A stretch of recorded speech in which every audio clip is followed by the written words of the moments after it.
Organización, política y sociedad.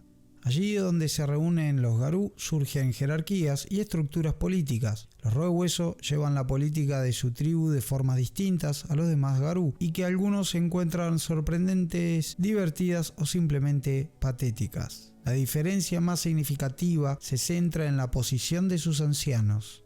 Ancianos, madres y padres tribales.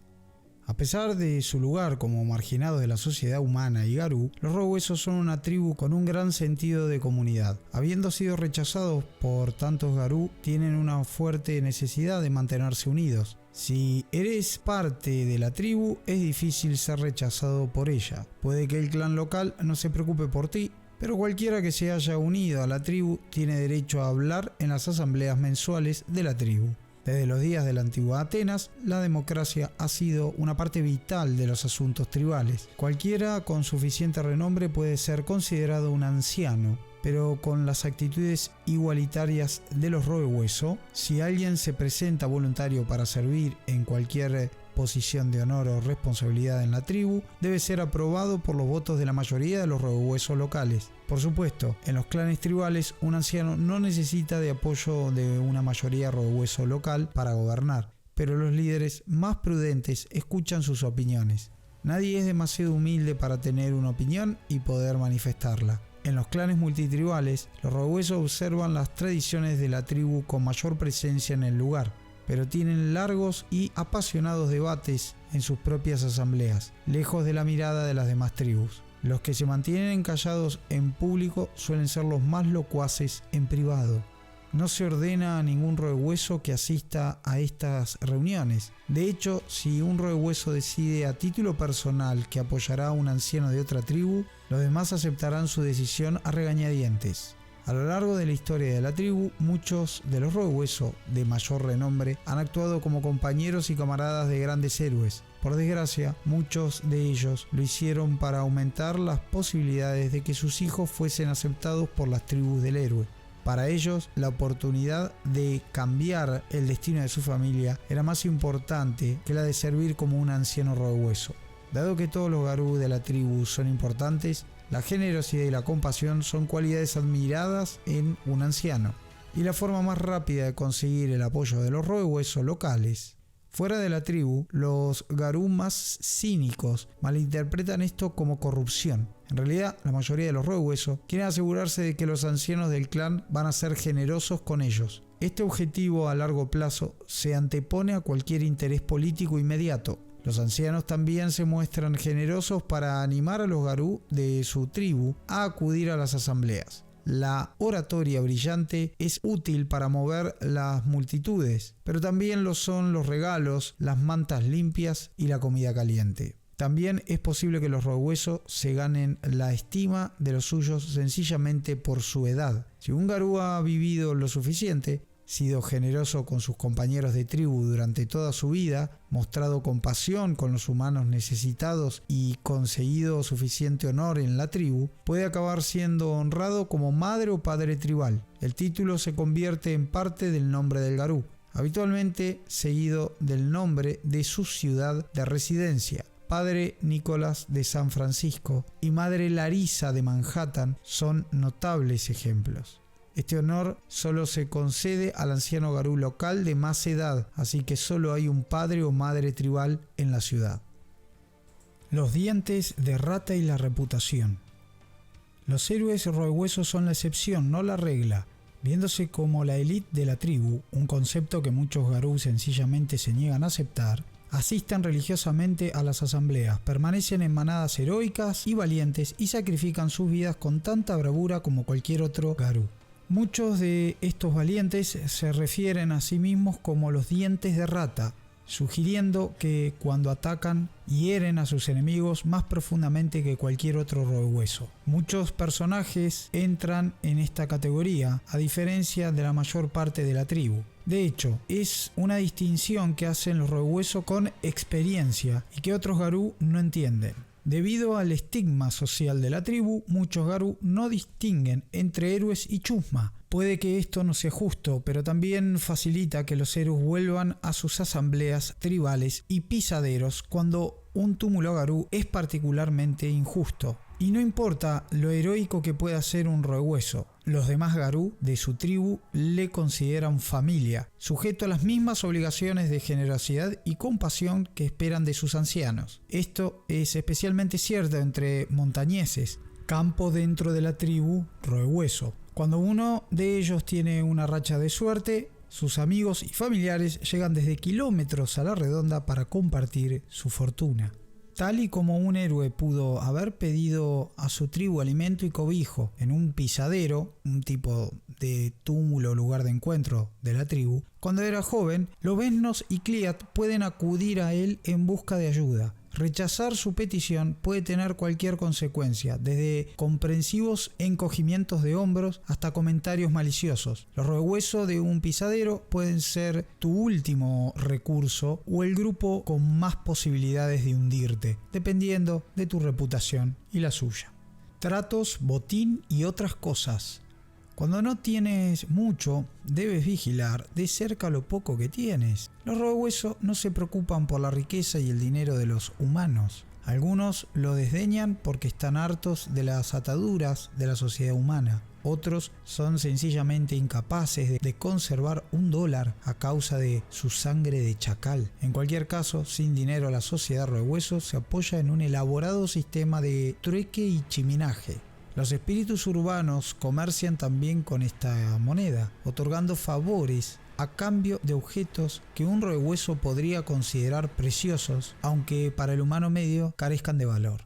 A falta de un elaborado sistema de denominaciones numismáticas, los roehuesos dividen todas sus posesiones materiales en 4 categorías: mierda, trastos, cosas y botín.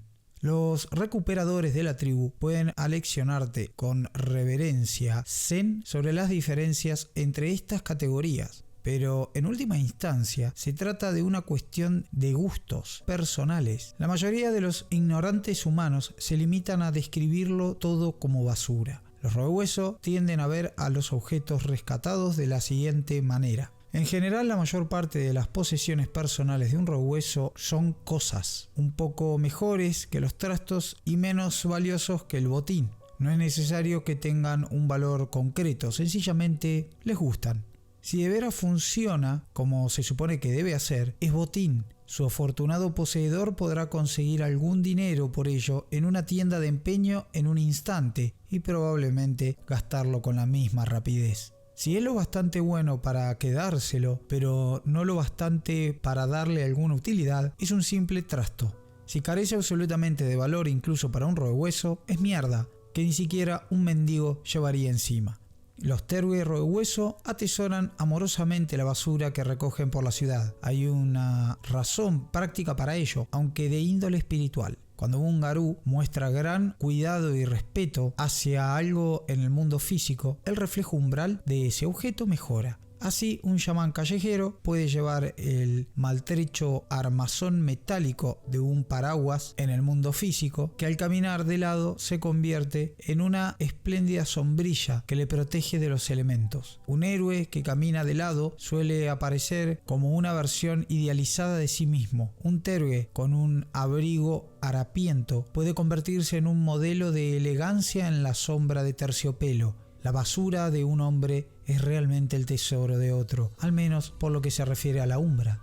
Los tergue son los magnates de las cosas. Pueden verlas no como lo que son, sino como lo que deberían o podrían ser. Cuando usan ritos, los roehuesos suelen personalizar sus rituales, encontrando formas de usar sus cosas favoritas. Si no funciona correctamente en el mundo físico, puede que sirva a un propósito de cara a los espíritus urbanos. Por ejemplo, el rito de la piedra de búsqueda usa una piedra y un trozo de cordel para señalar un objeto o garú específico. Un tergue con una cosa apropiada puede celebrar este rito usando algo con las mismas propiedades. Se supone que la piedra debe señalar una dirección, así que una brújula rota, una figura articulada en posición de señalar, una señal de dirección única o incluso un chihuahua de plástico de los que mueven la cabeza pueden servir. Cuando los roehueso debaten la tasa de cambio de sus cosas, los Philodox son los maestros de la negociación. Los Galliard tienen un uso más directo para los trastos. Tienen el estilo y la estética necesarios para encontrar la forma de convertirlos en cosas útiles. Los Ragabash compiten por ver quién puede rescatar y adaptar los objetos más inusuales. Por su parte, los espíritus tienen sus propios criterios sobre lo que les gusta y lo que no. Medio disco volador podría ser útil para un espíritu de perro perdido, pero un espíritu aire podría encontrarlo inmediatamente entretenido, haciéndolo flotar en el viento umbral adecuado. Campos. Los roehuesos se preocupan de más causas de lo que dejan entrever. Pueden sentir la necesidad de ayudar a los desafortunados que los rodean, explorar el mundo, extender la cultura y el conocimiento o reunir manadas de garú para la guerra. Los miembros de algunos campos son iniciados y aceptados de manera formal. Otros apoyan la causa de un campo por razones personales, sin importar si otros los aceptan o no. Por último, al igual que otras tribus, tienen campos de élite. Los roehueso tienen algunos tan secretos e ilegales que reclutan de forma encubierta. La capucha.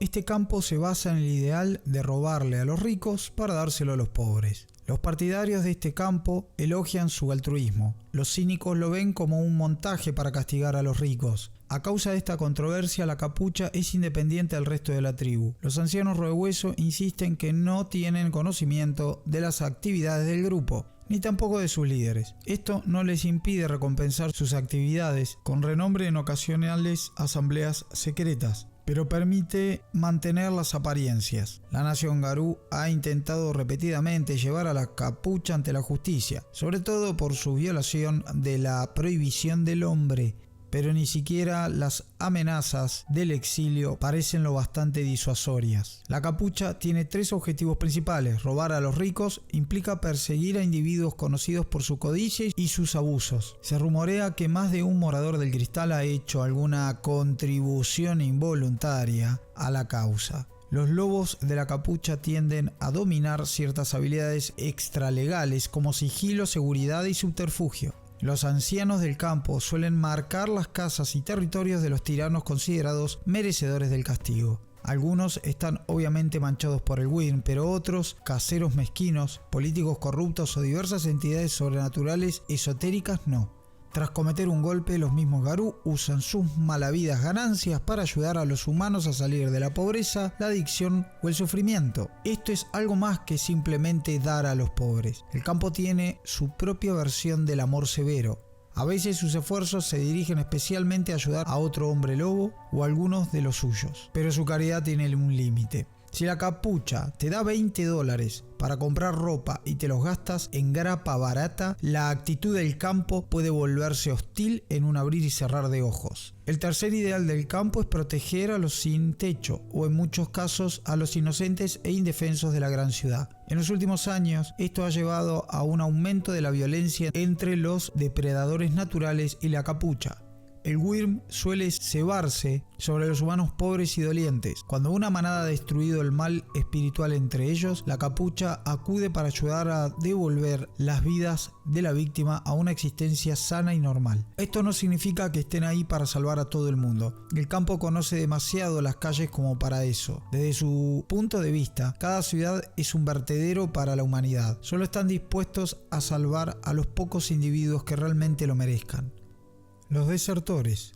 Rodeados de pobreza, desesperación y un planeta moribundo, los desertores huyeron a la Umbra, convirtiéndose con el tiempo en expertos a la hora de desplazarse por el mundo espiritual. Sus ancianos lideraron grandes búsquedas de reinos místicos y olvidados, en pos de una utopía que pudiera ocultarlos del venidero apocalipsis. Los desertores aún buscan sendas hacia mundos por descubrir tanto en la penumbra como en el reino físico. Llevan a cabo expediciones en las profundidades del mundo espiritual, a veces seguidos por manadas de garú entusiastas e ingenuos. Los desertores, que suelen regresar de la Umbra tras mucho tiempo, suelen asumir una actitud desconfiada y un tanto excéntrica. Suelen reaccionar con gran fascinación o estupor o incluso miedo ante los objetos del mundo material, como si de artefactos extradimensionales se tratase. Pero a la hora de pasar a la Umbra se muestran diestros, moviéndose en el reino espiritual. Los desertores siguen aún con su búsqueda de un lugar en donde vivir, lejos del decadente mundo material.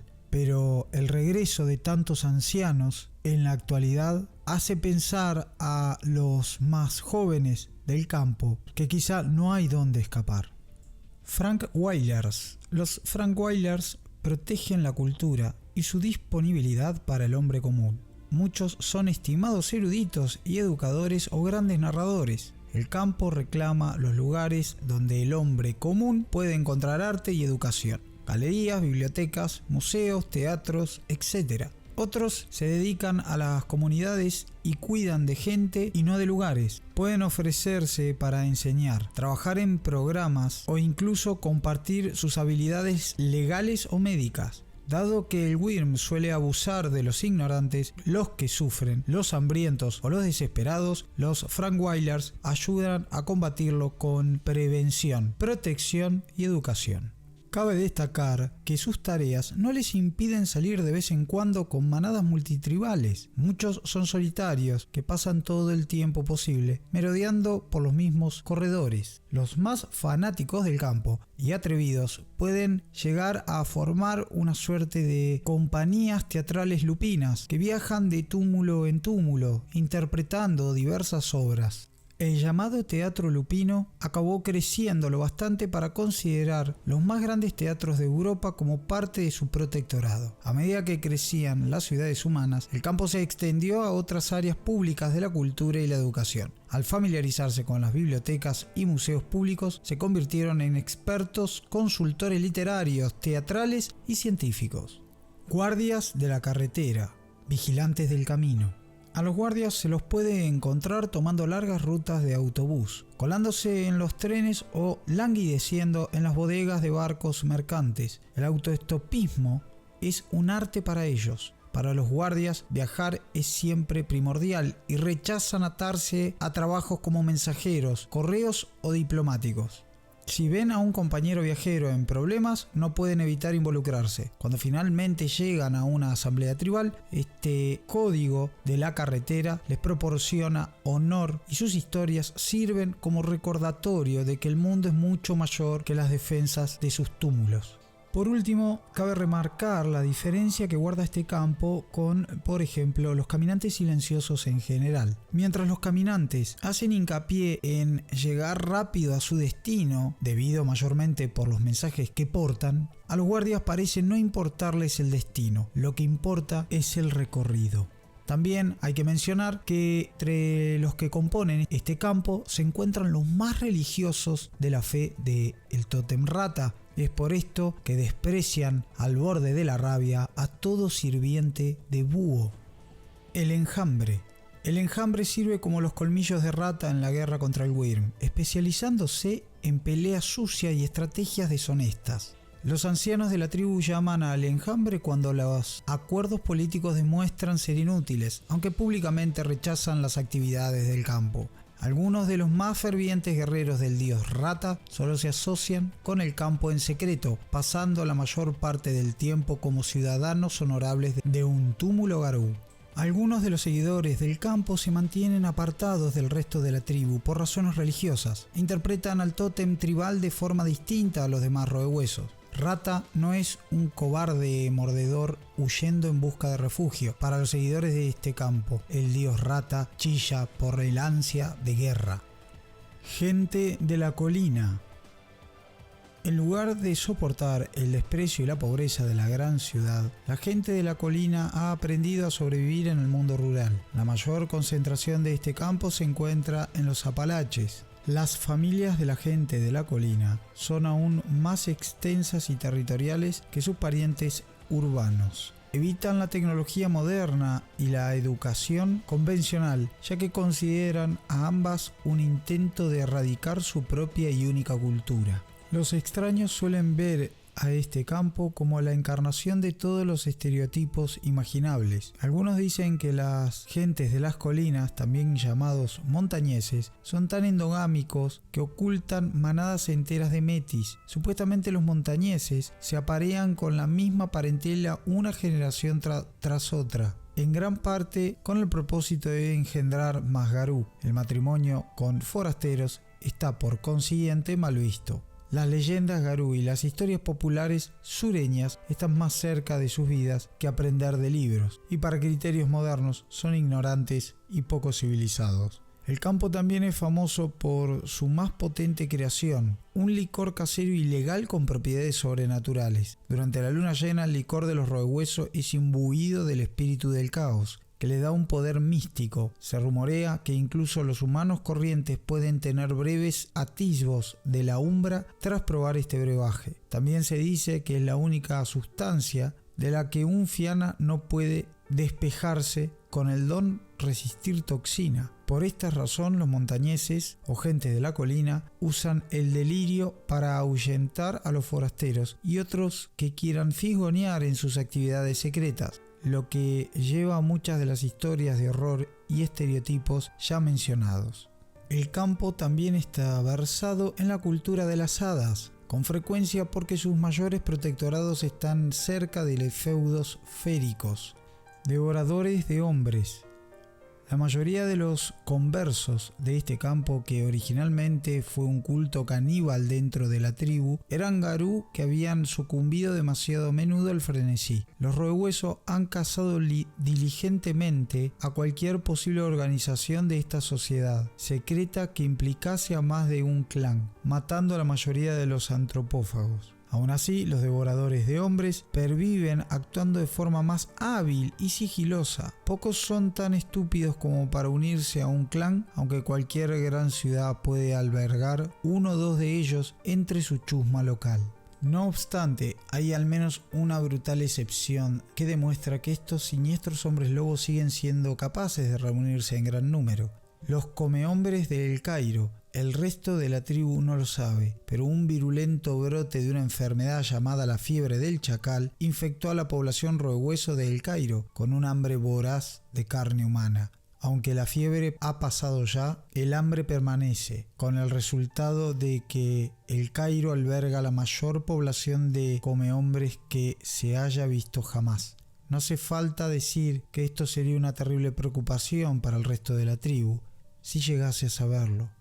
Consejos, recitados y testimonios. En las asambleas tribales, los distintos auspicios realizan distintas actividades. Cuando los Arún dirigen la asamblea, los Garú suelen ir de caza, acechando espíritus en la umbra o siguiendo el rastro de criaturas del Wyrm en el mundo físico. Los Teurge dirigen ritos tribales lejos de la mirada de otros hombres lobo. Los Ragabash organizan juegos y diversiones para todos. Y cuando los Galiar no están llevando a cabo representaciones y actuaciones musicales, invitan a sus audiencias a escuchar historias relacionadas con problemas del momento, recitando la historia de un protectorado tribal o del clan más cercano. El recitado es una elaborada versión de esta tradición narrativa. El Galiar de más edad lo inicia, pero se espera que otros presentes se sumen a la narración a medida que van entrando en calor. Cualquier garú conocido por su talento para contar historias o sus dones narrativos, es decir, con habilidades, puede ser llamado a participar independientemente de su auspicio. El Galiar más anciano establece el tono al elegir el tema, como grandes batallas de héroes de renombre o, si hay muchos jóvenes Cliad presentes, la historia de la tribu. Tradicionalmente, los ancianos enseñan historias a sus cachorros. Solía garantizar que el cachorro se uniera a la misma tribu que su padre o madre garú. Los ancianos aleccionaban a los cachorros ante los ritos de iniciación, pero a lo largo de los años se fue perdiendo mucha verdad y perspectiva. A medida que los cachorros empezaban a desafiar a sus linajes y destinos, pidiendo ser adoptados por otras tribus, fueron creciendo sin una educación adecuada sobre su herencia tribal, y de ahí la necesidad de los recitados.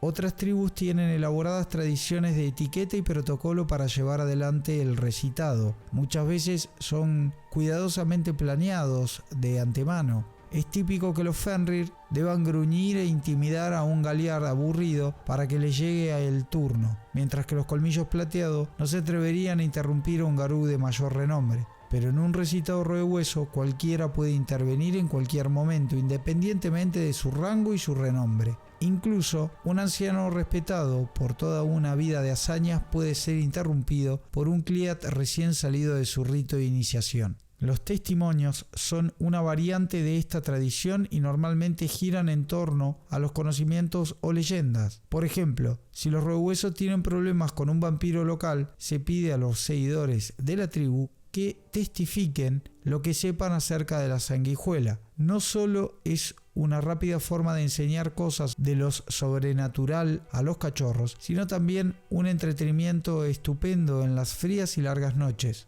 El Galliard de más edad sigue siendo el que inicia el testimonio, pero se sabe de Tergues roehueso que han puesto mucho interés en el evento, urgiendo a todo el mundo a compartir sus conocimientos. «Testifica, hermano», vociferan. Algunas otras sociedades sobrenaturales con historia oral y leyenda urbana comparten esta tradición.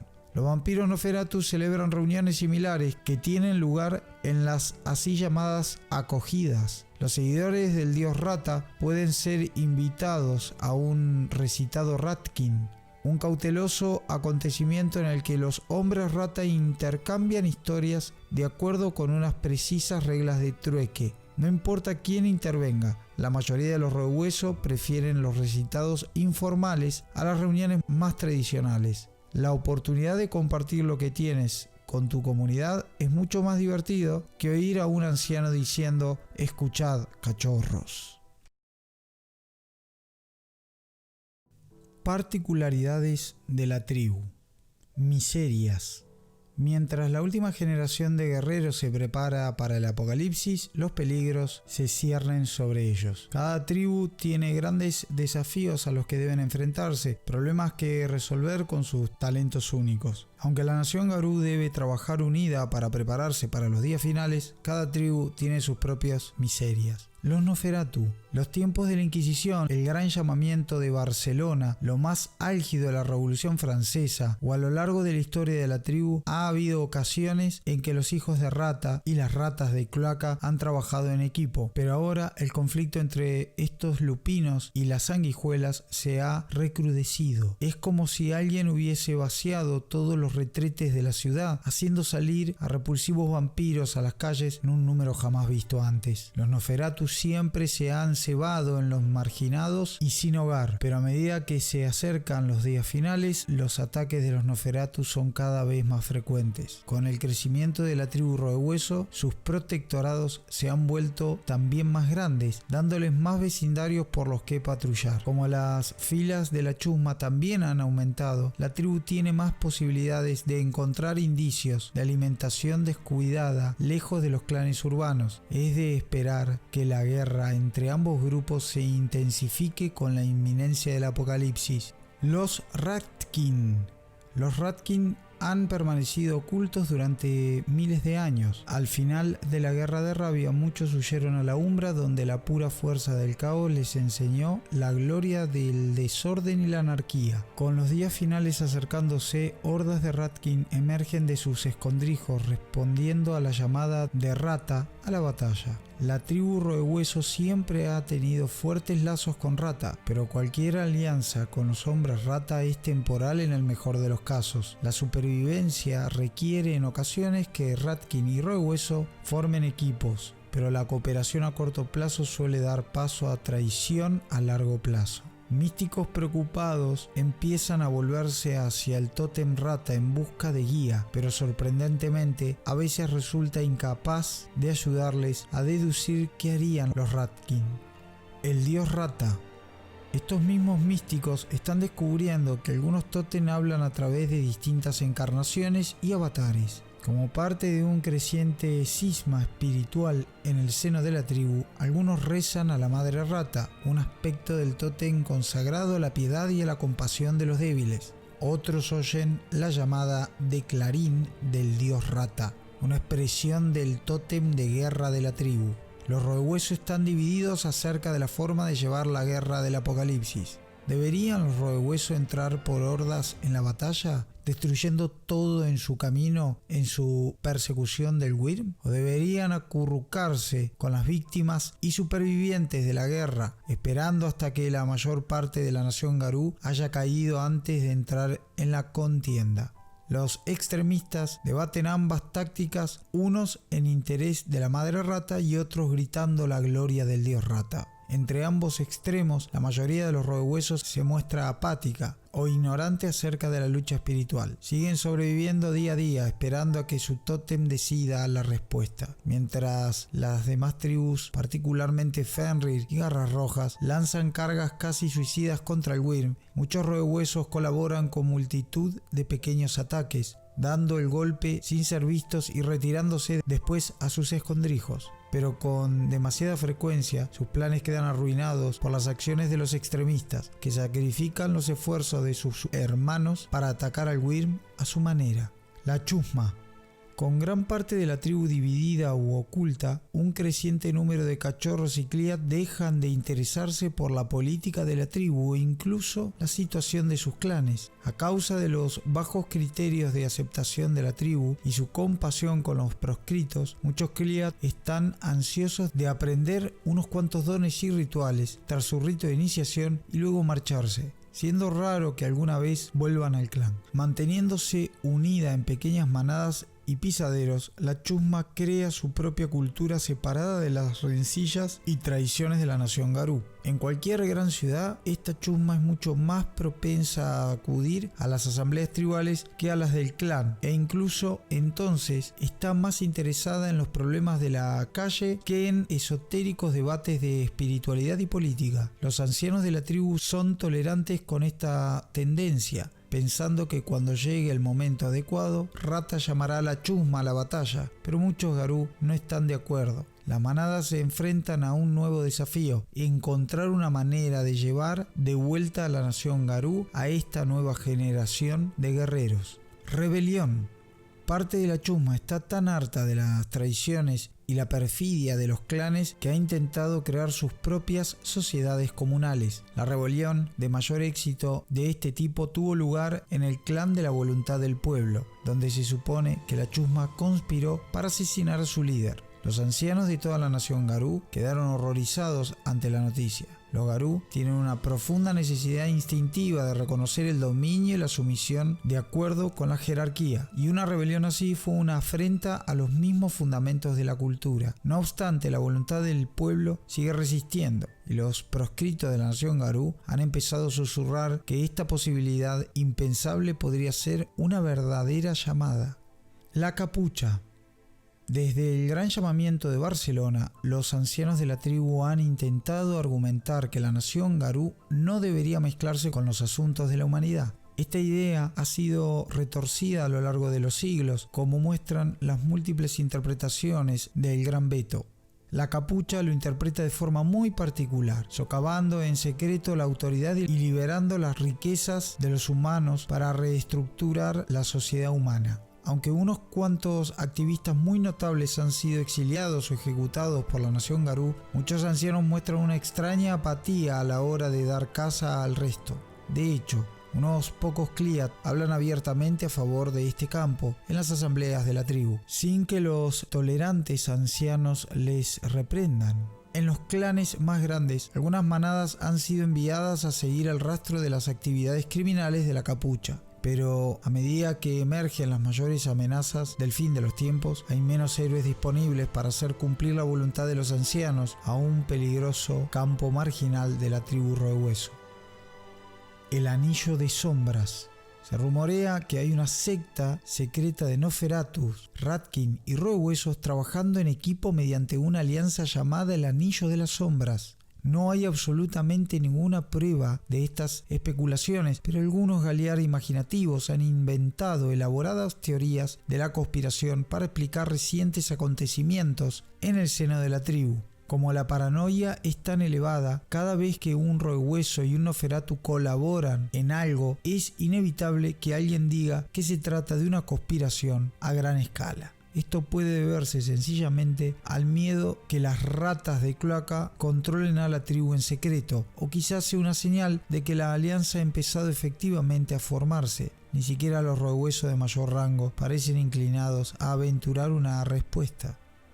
Diversión y juegos. La vida no siempre es tan seria. Los roehuesos tienen mucho tiempo libre, sobre todo si les importa un bledo cazar al wyrm, asistir a las asambleas o jugar a la política con las demás tribus. Aunque las asambleas tribales son importantes para los roehuesos que buscan justicia, simpatía o tan solo una comida caliente, también incluyen diversiones y entretenimientos ideados por los Ragabash de la tribu. Si salvar a la raza humana empieza a aburrirte, quizás sea el momento de elevar los ánimos de la manada con algunas actividades.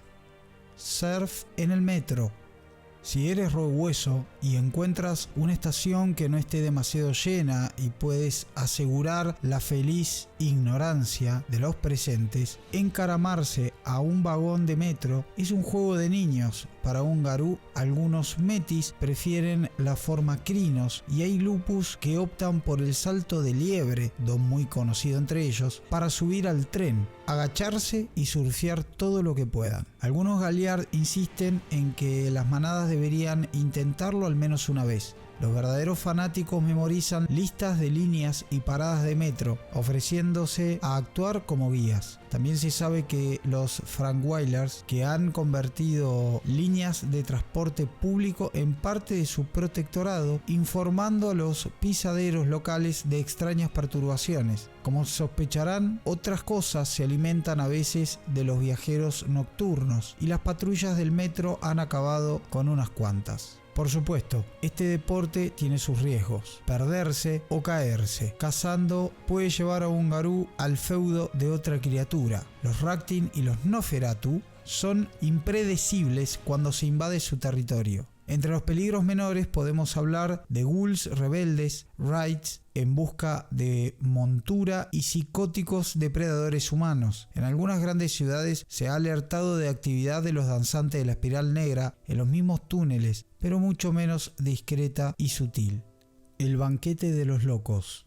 Casi todas las ciudades con una gran población de roehuesos celebran alguna variante de esta fiesta anual. Las tradiciones del banquete son muy sencillas. El respeto que recibe cada garú pasa a ser inversamente proporcional a su rango. Por un día, el más humilde roehueso puede vivir como un rey y el más noble anciano puede ganarse el respeto de la tribu viviendo como un mendigo. Los traidores y criminales no son tan afortunados. Alguien que haya traicionado a su tribu no será tratado como su salvador durante el banquete. Algunos se dirigen al nuevo regente como príncipe de los locos, rey de los mendigos o incluso el sumo pez gordo. Todos los roehuesos, chusma incluida, se reúnen para elegir al nuevo rey. En las ciudades más grandes, los Ragabash y Galliard representan a los ancianos del clan más cercano, compitiendo por entrar en la corte de su majestad. Los debates que siguen son sarcásticas parodias de la habitual cháchara del clan. Autostop. Los roehuesos, particularmente Ragabash y Galliard, han mantenido una tradición de viajar haciendo dedo desde que el primer miembro de la tribu se coló a bordo de un barco o se metió en una caravana de mercaderes. La tribu ha sabido siempre que el wyrm no se limita a quedarse cerca de los túmulos. Detectar la corrupción es fácil en la gran ciudad, pero en el campo debes buscar atentamente, lo que implica viajar mucho. Los roehuesos tienen varios ritos y dones para hacer más cómodos los viajes de sus héroes, incluyendo cocinar, protección urbana y, por supuesto, protección del camino. Estereotipos. Camada de Fenris. Lo primero que vas a hacer es encontrar una razón para cortar a alguno. Luego vas a tratar de sobrevivir a que te patee el culo. Sin duda lo hará, pero a partir de entonces te tratará mejor si piensa que no eres un cobarde. Caminantes silenciosos, raritos. ¿Cómo te pasas tanto tiempo fuera de cualquier territorio y acabas sabiendo tanto? Algo no cuadra. Colmillos plateados. Estos bastardos han estado usándonos como ejemplo desde que éramos 16 tribus. Bien, ¿quiénes son los sanos ahora, Contempla estrellas. Ni siquiera sé de qué hablan. ¿Puedes traducirlo al idioma del aquí y ahora? Fiana, debes haber tenido bastante suerte si puedes fingir que la vida es una fiesta. Furias negras. Sí, lucha contra el poder. Ayuda a la gente. Ah, espera. ¿Solo vas a ayudar a la mitad? Bueno, supongo que algo es algo. Garras rojas.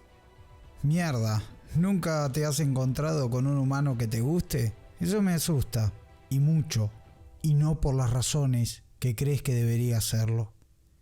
Hijos de Gaia. A algunos de ellos les gusta hablar sobre sueños y tiempos mejores. Y compasión y todas esas cosas. Y algunos de ellos bajan a las trincheras con nosotros, quienes creen que valen algo. Moradores del cristal.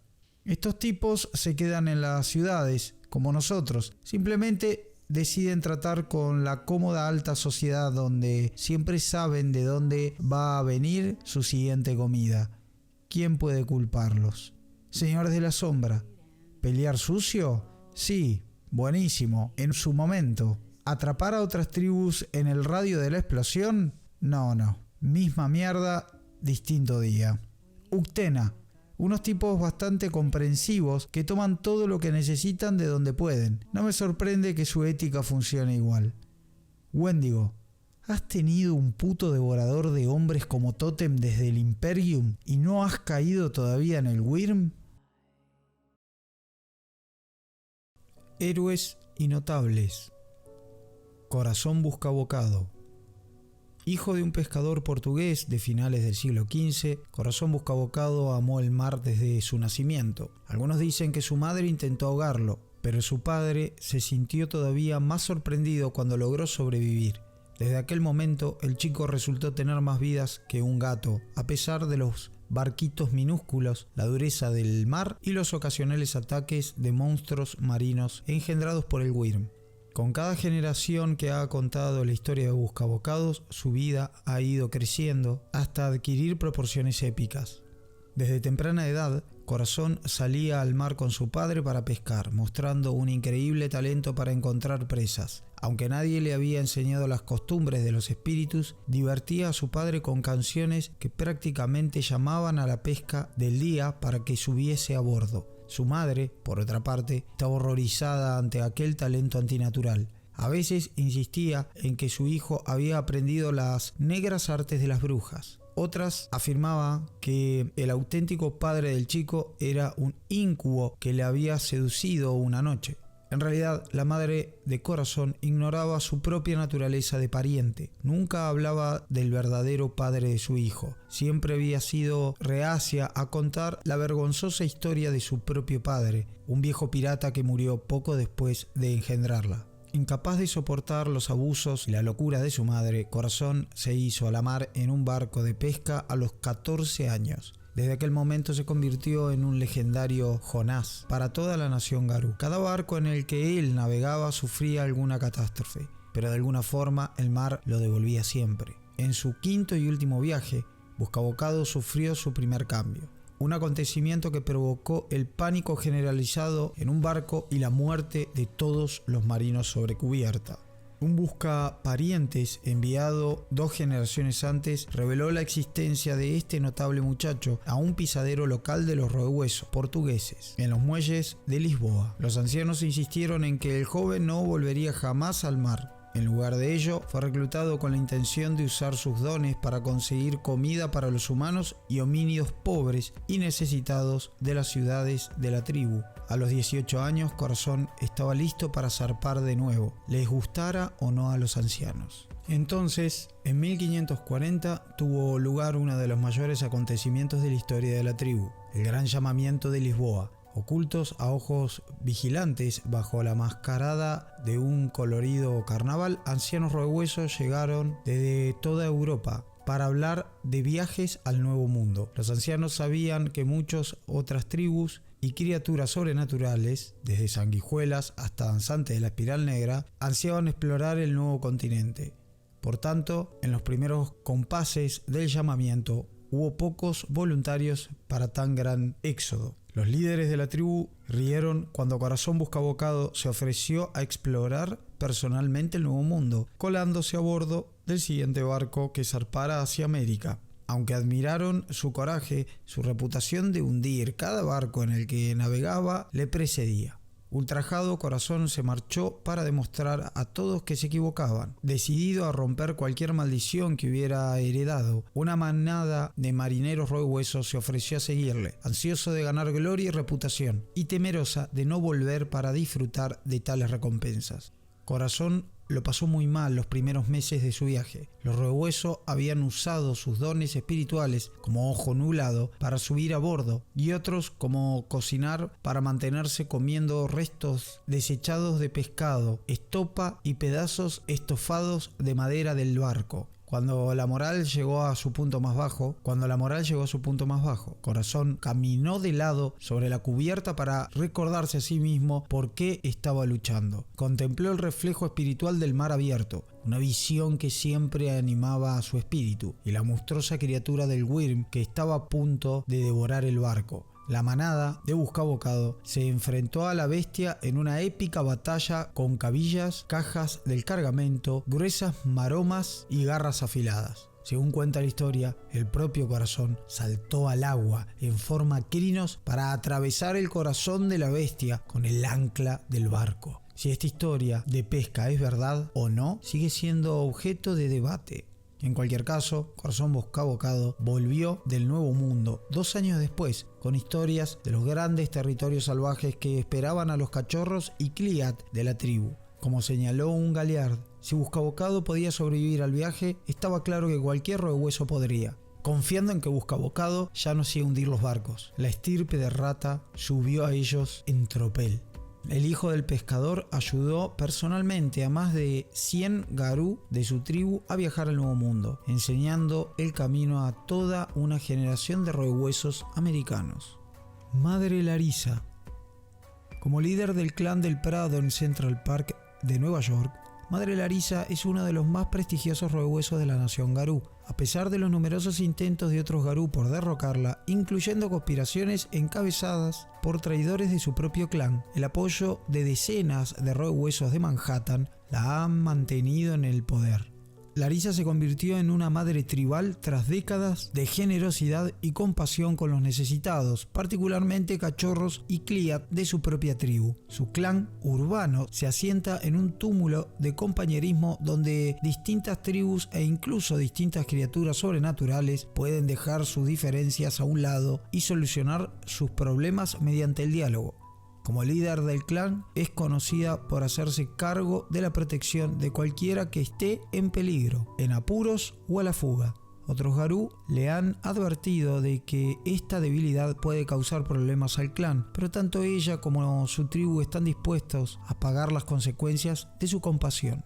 Madre Larissa es conocida también por su perspicacia como poderosa Terugue, una reputación que ella fomenta tanto como puede. Para la gente a la que conoce y respeta, es una mentora atenta y cautelosa, pero ante los extraños parece como una vieja bruja loca. Escondida en una isla en uno de los lagos de Central Park, suele recibir a sus visitantes mientras remueve un caldero lleno de fluidos inidentificables. En ocasiones ofrece su pócima a la gente necesitada como medio seguro de poner a prueba su disposición a confiar en ella. Tras décadas tratando con todo tipo de consultantes, la vieja bruja ha reunido una vasta colección de historias sobrenaturales que comparte encantada con cualquier cachorro dispuesto a escucharlas. Muchas tienen todo el estilo y la gracia de los cuentos de fantasmas de Halloween, aunque pocos lo recuerdan. Parte de su personalidad está basada en un oscuro cómic de Vesuvius, House of Dying, publicado en principios de los años 50.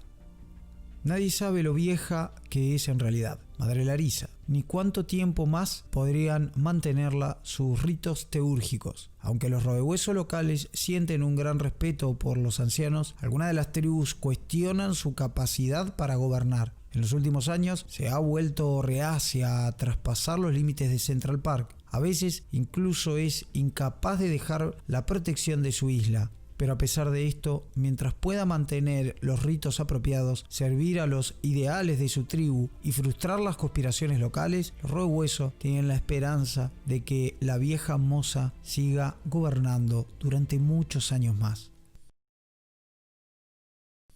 Y hasta acá llegamos con la segunda parte de la tribu Robehuesos. Como siempre, espero que les haya gustado y les haya servido. Claramente se habrán dado cuenta que para contrariarme, como me gusta tanto hacer a mí, dije que iba a estar en menos de una semana y terminó estando en una semana y un día. Bueno, es así.